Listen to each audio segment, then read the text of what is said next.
भारत के मुसलमानों की अक्सर मीडिया से शिकायत रही है। इस शिकायत की वजह यह भी है क्योंकि मुसलमानों का अपना कोई मीडिया हाउस नहीं है। इसे देखते हुए पूर्व राज्यसभा के सांसद मोहम्मद अदीब ने एक ट्रस्ट बनाने का ऐलान किया है, जिसके तहत एक मीडिया चैनल शुरू किया जाएगा। मोहम्मद अदीब ने इसकी जानकारी खुद एक वीडियो जारी करके दी है। उन्होंने कहा कि वो इसके जरिए मीडिया के प्रोपेगेंडे का काउंटर करेंगे। मैं उन सभी लोगों का शुक्रगुजार हूं।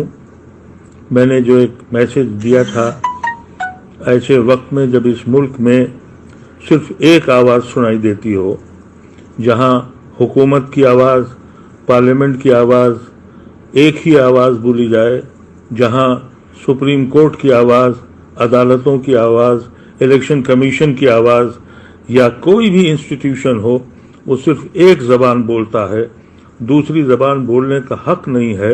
मीडिया भी उसी ज़बान में बोलता है। मैंने ये सोचा और हमारे दोस्तों ने ये सोचा कि एक दूसरी ज़बान आवाज़ उठाई जाए जहां दूसरे हक और सच्चाई के ऊपर बुनियाद रखती हो। इसके ऊपर जो हमने एक मैसेज आपको दिया था, आप सब लोगों ने उसको अप्रिशिएट किया, मुझे बहुत खुशी हुई। लेकिन एक चीज़ का दुख भी हुआ, चंद लोगों को ये फिक्र हो गई कि अगर मुसलमान बोलेगा तो पोलराइजेशन हो जाएगा। मैं ये पूछना चाहता हूँ कि क्या मुसलमान किसी चीज़ में हिस्सेदार हो नहीं सकता?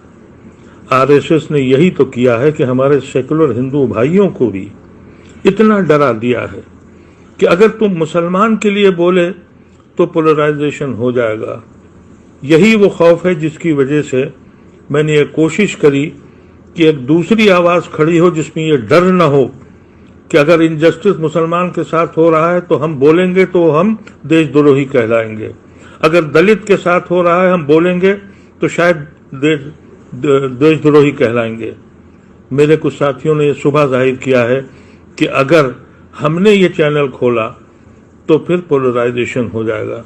ये माइंडसेट आरएसएस ने इतने डीप रूटेड पहुंचा दिया है कि जब मुसलमान को लिंच होता है तो कोई आवाज देने के लिए इसलिए नहीं जाता क्योंकि पोलराइजेशन हो जाएगा।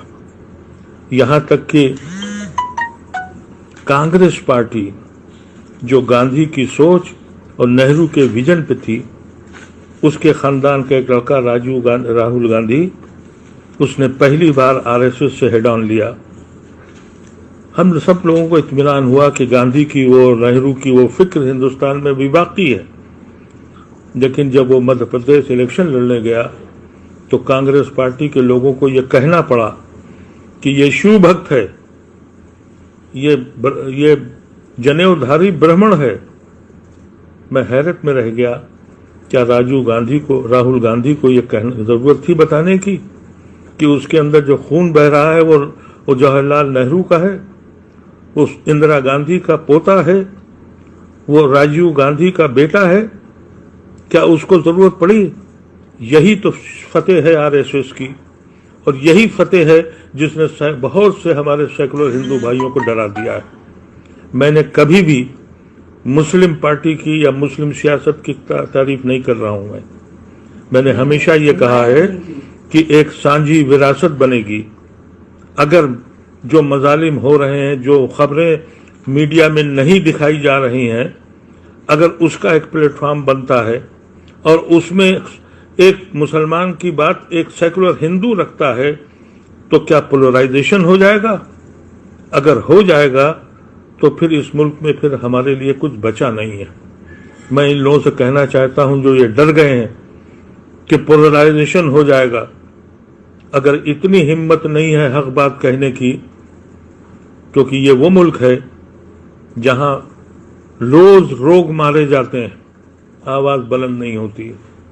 अभी हम देख रहे हैं कि अमेरिका में क्या हुआ, एक काले को मारा, पूरे अमेरिका में आग लग गई। यहां रोज न जाने कितने मरते हैं, कितनी सांसें टूटती हैं, कितनी लोग चिल्लाते हैं कि सांस नहीं आ रही है, किसी को परवाह नहीं है। इसीलिए हमने चाहा था कि एक प्लेटफॉर्म ऐसा बने जिसमें हम वो आवाज उठा सकें, सांस लेने वाला सांस ले सके, सोचने वाला सोच सके, اس ملک میں زندہ رہنے کے لیے اس کو اتنا ہی حق ہو جتنا تجھ کو ہے. یہ چینل نہ کسی رئیس کا ہے. یہ چینل اس لیے میں تیار کر رہا تھا اور ہوں آپ سب لوگوں کی مدد سے کہ یہاں آواز اٹھے, ایک دوسری آواز اٹھے. ہر جمہوریت میں یہ حق ہے کہ وہ کئی آوازیں اٹھیں. ہندوستان وہاں کھڑا ہے جہاں صرف ایک آواز اٹھتی ہے. جو آواز حکومت دیتی ہے وہی آواز عدالتیں دیتی ہیں, وہی الیکشن کمیشن دیتا ہے, وہی مختلف ادارے دیتے ہیں, وہی پولیس دیتی ہے. وہی آواز, کوئی دوسری آواز نہیں اٹھتی. یہ دوسری آواز اٹھانے کے لیے ایک جدوجہد ہے جس میں عام آدمی کو جوڑنے کی بات کی ہے. یہ چینل جو ہم, یہ پلیٹ فارم, یہ میڈیا ہم بنانا چاہتے ہیں, یہ میڈیا کسی ایک کا نہیں ہے. اس کا پروفٹ کسی ایک کی جیب میں جانا نہیں ہے. یہ نان پروفیٹیبل ٹرسٹ ہے جس میں ایک ایک پیسے کا حساب ہوگا.